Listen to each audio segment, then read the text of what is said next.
Welcome to our channel. Today we how to authorize Microsoft Dynamics 365 for LinkedIn lead capture, beginner guide step by step clearly.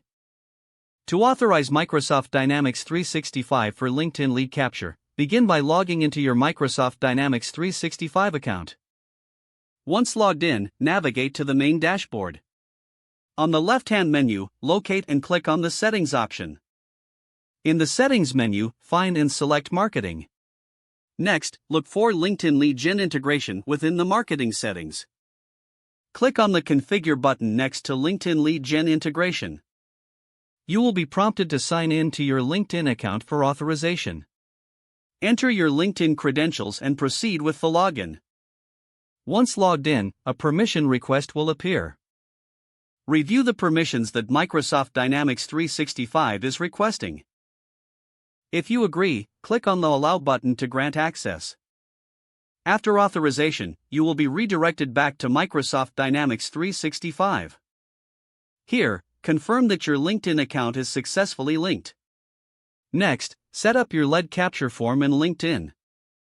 Go to LinkedIn Campaign Manager and select Lead Gen Forms. Create a new lead gen form or ensure that all required fields are filled out in your lead gen form. Once your form is ready, connect it with Microsoft Dynamics 365 by selecting the Integration option.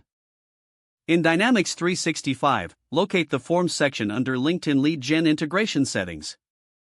Select your LinkedIn lead capture form from the provided list. Save your settings to finalize the integration. Now, leads captured through LinkedIn will automatically sync with Microsoft Dynamics 365. Test the integration by submitting a lead through your LinkedIn form. Check Microsoft Dynamics 365 to ensure the lead appears correctly in your database. Congratulations, you've successfully authorized Microsoft Dynamics 365 for LinkedIn lead capture. If the page does not load, refresh the browser or try again in a private or incognito window. Make sure you are using the correct email address, then retype it carefully to avoid small typos. If your password is not accepted, use the reset option and create a new strong password you can remember. Check your spam folder for verification or security emails, then complete any requested confirmation steps. Enable two-factor authentication if available to improve account security and reduce unauthorized access risk. Don't forget to like this video and subscribe to our channel for more step-by-step tech guides.